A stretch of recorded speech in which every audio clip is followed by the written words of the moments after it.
Okay, the chapters we read for today take a dramatic turn away from the story of the Trevelyan's, a couple that is well matched in one sense. Each of them would rather be right than be happy. For me, and possibly for Trollope himself, it was a relief to spend time in less gloomy company. Only in chapters 45 and 52 of this group do we return to the travails of the Trevelyan's. In 45, Trevelyan is in Venice receiving letters from Basil, which make him wretched. It offends him that Basil speaks of Emily with such indelicacy. Although Trevelyan wants the truth, he thinks he would have been happier if there had been no evidence against her. But suspicion wears away at him, and he can't let go of Basil. Trevelyan knows it is a dirty business that he is engaged in, but he believes Emily has made it necessary by putting him in the dirt in the first place. Basil's letters, full of irrelevant details, are both funny and telling. Funny when he takes care not to be too ubiquitous. Telling because he is not anything like the people Trevelyan would have had any dealings with before his marriage problems. He's lost all his friends, and now he's thrown on somebody he would have considered quite vulgar. Upon learning that Osborne entered the parson's house and stayed from 149 to 217, Trevelyan almost revels in the idea of Emily's guilt. It will give him reason to destroy her, the colonel, and himself.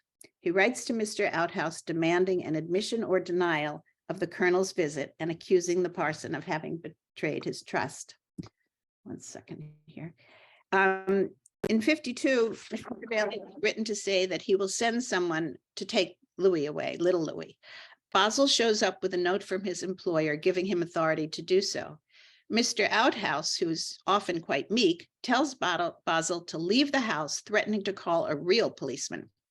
Basil outdoes himself by insisting that Mr. Outhouse call the servant so that Outhouse can call Basil a knave again, but with a witness. Trollope tells us Mr. Outhouse knew his duty and did it, but it was hard on him. He lamented that he had been brought into contact with people so little to his taste. We know he had not offered Emily and Nora a home initially, which is why they ended up at the Clock House. Now he has accepted them out of necessity.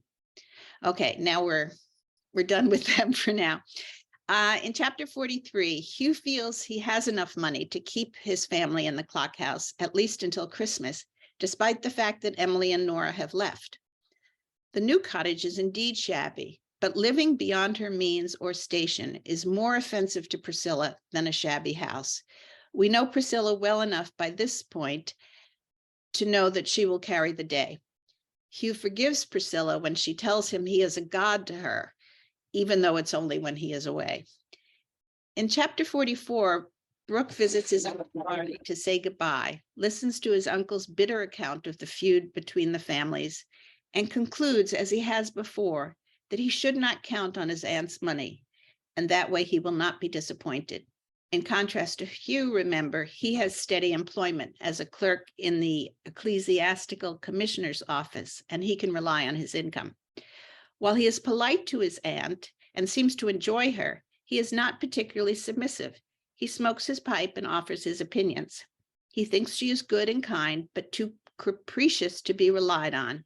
In one of Trollope's pet phrases, he would take the goods the gods provided, but not put himself too much out of his way. He meets Mr. Gibson in the Street of the Close, and Mr. Gibson mentions that he shall never put foot in Miss Stanbury's house again. He says Mrs. French agrees that Miss Stanbury turns on people, and he doesn't know a better judge of character in Exeter than Mrs. French. Readers have probably already observed Mrs. French's depth of insight into character. Gibson bids Brooke goodbye, saying, "Don't suppose I want to say a word against her," and leaves thinking he has spoken with great generosity of the old woman. In the best simile in the book, the narrator tells us that previously the French sisters had been like two pigs at the same trough, each striving to take the delicacies of the banquet. This is a threefer, as the statement tells us not only about the two sisters, but about Mr. Gibson, who is presumably the slops they are fighting over. However, now that a new front has been opened in the war for Mr. Gibson, due to the Stanburys poaching, The Frenches agree that one sister must prevail, and Arabella is to be put forward. Brooke visits the Frenches and gets confirmation of Mr. Gibson's dealings. When Camilla says Miss Stanbury the elder has a tongue, he replies, "Yes, but it speaks as much good as it does evil, and perhaps that is a great deal to say for any lady's tongue." Camilla, missing the irony, apparently agrees. "We never speak evil of anybody, never. It is a rule with us." In 46, back in Italy, and Mr. Glasscock has returned to Florence from Naples, where he was visiting his sick father. Having initially shown no interest in Mr. Glasscock, when the American minister, Mr. Spalding, learns that he is the son of a lord, he calls on Glasscock at his hotel. Glasscock finds the minister a little too keen on insisting on the merits of American sculptors during their discussion of the marbles of old Rome. Glasscock accepts the minister's invitation to dinner. When the women leave the dining room, because God knows they should, Spalding corners Glasscock to lecture him further about America. Quote, "Let me keep you, I'm sorry, let me keep you for a few minutes while I dilate on this point about education." I'm sorry. The feud between, in the next chapter 47, the feud between Miss Stanbury and Miss Gibson is the focus. Each feels grossly misused. He feels he has been assured his proposal would be accepted, but it was summarily rejected. He was turned out of the house and was told it was his failure. Miss Stanbury feels she had done everything possible, promised them money, tried to persuade or bully Dorothy to accept him, but Mr. Gibson was too awkward and unable to avail himself of the good things put in his way. Is most upset about the rumor that Dorothy had been offered to him and rejected by Mr. Gibson. All Exeter has viewed Mr. Gibson as the French's property for many years, but they knew about the intended compact between him and Dorothy. They thought the Stanburys had failed in their attempted interference when that compact was apparently off. Miss Stanbury felt bound in honor not to tell the story against Mr. Gibson, recognizing that she had brought him into this difficulty. Even when her anger grew to divine proportions, she held her peace. Here again is Miss Stanbury being both imperious and strictly ethical. When she told the origin of the rumor to the Frenches, Miss Stanbury declares, "They wouldn't dare to tell these lies, only they think my mouth is closed. They've no honor themselves, but they screen themselves behind mine." And I think that concept is great. I've never heard it expressed before, and I think it's psychologically very astute. Now, Mr. Gibson's choice is again between the two sisters. He had had tender passages with Arabella many years ago, but now Camilla seems more engaging in his own mind. In his own mind, he blames his changed preference on Arabella's fading children, but particularly on her chignon. Quote, "He regarded it as a chignon that might possibly become his own, as a burden which he might be called upon to bear, and perhaps to aid the shifting on and the shifting off. He deplored the huge wen at the back of her head. In his mind, he found it, referring to a line in the Aeneid, as one does, a fearful monster, vast and shapeless." Mr. Gibson did not think the sisters had a right to choose his fate without his input. It wounded his manly pride, something I was unaware he harbored. When he visits and finds Arabella alone, she is both coy and relentless. When she tells him that she will do anything he will bid her, he feels he must say something. Only the thing at the back of her head gave him courage not to propose. The chignon was history, and Arabella thinks she has achieved victory through her humiliation. I think Trollope actually tries his best to engender a little sympathy for Arabella in his description of her own evaluation of the situation. She knew Mr. Gibson would escape if he could. It seemed natural to her that he would not want her. She knew herself to be a poor thing, a vapid, tawdry creature with nothing to recommend her to any man. She thought if she succeeded, she could be a good wife, but she had nothing of conscience to tell her that she should spare him. First, Aunt Stanbury was angry at Dorothy for saying no to Mr. Gibson for no reason that she could understand. Then she was angry at Mr. Gibson for failing. And now her wrath is directed at the Frenches and at the fact that they, of whom she thinks so little, are getting the better of her and robbing her of her prestige. She is told by a friend that Camilla has said that she was authorized by Mr. Gibson to declare that he had never thought of proposing to Dorothy and that Dorothy was laboring under a misapprehension. Instead, hearing this, puts on her bonnet, which in Trollope often signals that a woman means business, and goes to the Frenches. She finds Arabella chignonless, which she sees as slovenliness rather than as an improvement. The narrator advises women to reduce their chignons by degrees to avoid similar misinterpretations. And he might be right, as the whole French family feels that they have, in a sense, lowered the flag before going into battle.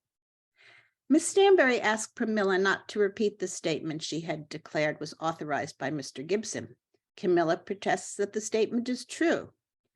Mr. Gibson never had the remotest idea of asking Dorothy to be his wife. Miss Stanbury does not believe Camilla and says she will go to Mr. Gibson himself. As in a French farce, Mr. Gibson at this moment walks into the French's drawing room, where, when asked the crucial question of Stanbury, he says he thinks he'd better hold his tongue. At that point, Miss Stanbury finally discloses the truth, that he proposed twice and was refused. Quote, Dorothy took it into her head that she did not like him, and upon my word, I think she was right. After she stalks out, the manly Mr. Gibson tells Mrs. French that he had been lured into proposing to Dorothy, but now wants to marry Camilla. Meanwhile, in London, in chapter 49, Hugh Stanbury and Brooke have dinner, the latter having promised Dorothy he would look up her brother. They talk about Aunt Stanbury and her money, and the bizarre fact that while she hates the Burgesses, she has vowed to leave the money she received from a Burgess in his will to one of the family in her will. They discuss Dorothy's turning down, quote, the sort of a tame cat parson at Miss Stanbury's house, and Brooke's intention of proposing to her himself. In chapter 50, Camilla is triumphant. Mrs. French realizes Arabella must be sacrificed for the sake of the family. When she complains that Mr. Gibson has been slow, Camilla defends him.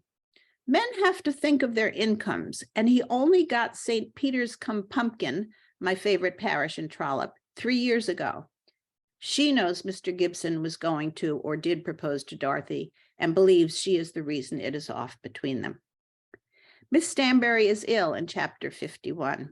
Despite gossip to the contrary, it is probably not true, the narrator tells us, that the illness was a result of the feud. She changes her will, doing something for Dorothy.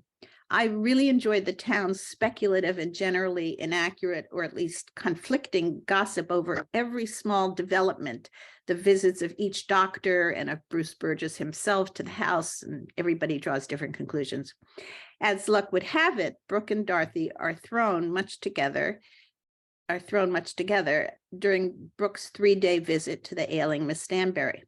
In discussing Miss Stanbury's refusal to see Hugh, Dorothy says there are people who fancy no one loves them, and it is natural.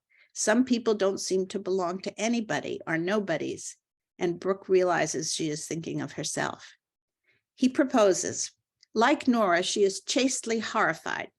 She decides during her aunt's illness this topic should not even be discussed. We know she loves him, she doesn't yet.